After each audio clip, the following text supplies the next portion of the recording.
It's June 19th, 2017. We're in Clear Lake, Texas, at a Barnes& Noble, and sitting right here in front of you is Z.M. Wise, renowned poet and brother of mine. This is Justin Weiss, brother of Z.M. Wise, acting as the interviewer. And we're just going to jump into some questions, basic questions about this individual UC and how he came to be as brilliant as he is. So, first off, I'd like to know, what do you got in the works right now? I'm currently working on, pardon me, a newfangled notebook. I can show you at least a preview. The working title is Physician of the Lovers Sits on the Starry Floor. And Physician of the Lovers is a phrase I received from Rumi, and then Starry Floor is from William Blake. So I wanted to combine that somehow. And with each notebook, I have some sort of either major poem or a set of poems or songs or whatnot. For this one, I wrote a 12-part suite, and I'm not going to tell anyone what it's about yet until I type it up and edit it, but overall, I'm proud of it. These are just the rough drafts. As always, I am going to type them up and make them look pretty, and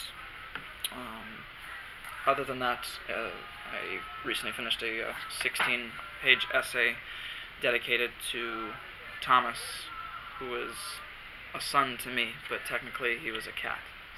And it's just about the entire story of his life and some aftermath included. So, yes, sir. Do you have any plans to publish anything soon? Yes, in fact, over the past few months, I've been published all over the place. As a matter of fact, just at an accelerated rate. I'll get back to you later, sweetie. Besides that, for about 7 years now, I've been turning pieces into songs. In fact, you might remember the very first song I ever wrote and performed live was a Celtic song called McPatty Lane. I was a sophomore in high school, and it was also back when I sang a couple of songs with a Celtic group in the area, and we would, I would sing lead vocals on those songs. I still love Celtic music very much, so for 7 years I've been recording and whatnot and turning certain pieces into songs, but most of it is self-indulged. With many musicians and singers who write poetry and make that secondary, I'm the complete opposite. So, but singing my work is a completely different experience, and I suppose I'm one of those people. Oddly enough, I really enjoy performing my spoken word work, but as far as my musical work, I prefer to record and play around with studio effects and then upload that for others to hear. But I can see the appeal of performing music live, but I'm not sure if I could, but that might change later on. So. In the life of Z.M. Wise, what came first, the poet or the musician? Or the lyricist, I should say. I think the reader. The reader, yeah. Without lyricism and songwriting and poetry, I don't think I could have done that without literature. I mean, there are plenty of musicians out there who are solely influenced by the whether it's the classics or nonfiction or whatnot, topical songs, or just even the newspaper. So, yes, sir. So what would you recommend for someone who wants their creativity to go onto paper, but they have never actually put the time and effort into doing so before? How would you get started? Well, as always, I wouldn't force inspiration. I would let it come to you naturally. It's, really hate to sound cliche on this, but it's a flowing river, and it's also a series of shadows. Please don't start chasing shadows. we all know what happens when you try. And,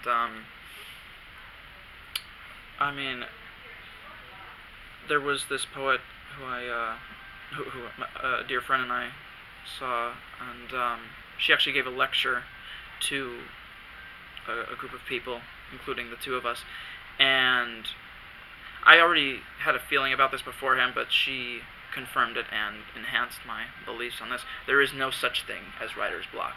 There is such a thing as not having enough information and enough education for yourself.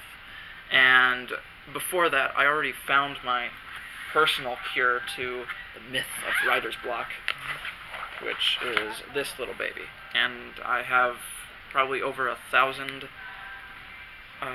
poetry and song and essay ideas through this, and sometimes I record the title, sometimes I record what it's about, sometimes it's untitled, sometimes there's structure in it, sometimes there isn't, but heaven forbid if I have a slight dry spell, I can always turn to the voice recorder. It's helped me for years. I used to have this little black one. It was another Olympia, and before that I had a tape recorder, and which still works. 1999. Goodness gracious, great balls of fire. So yeah. So other than the tangent, that's your answer. Got it. And final question. You've been doing poetry for so long. If you were to draw a picture or write a novel about the archetype of the poet, what would they look like?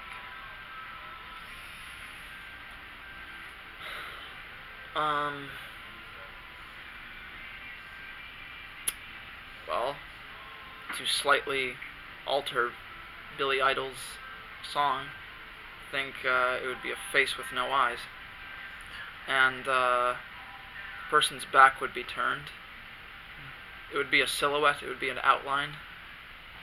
Your mind and your body would ache to see them, but you never will. They're not in the corner like you think they are. Sometimes they are among a group of people, but they have very little to say.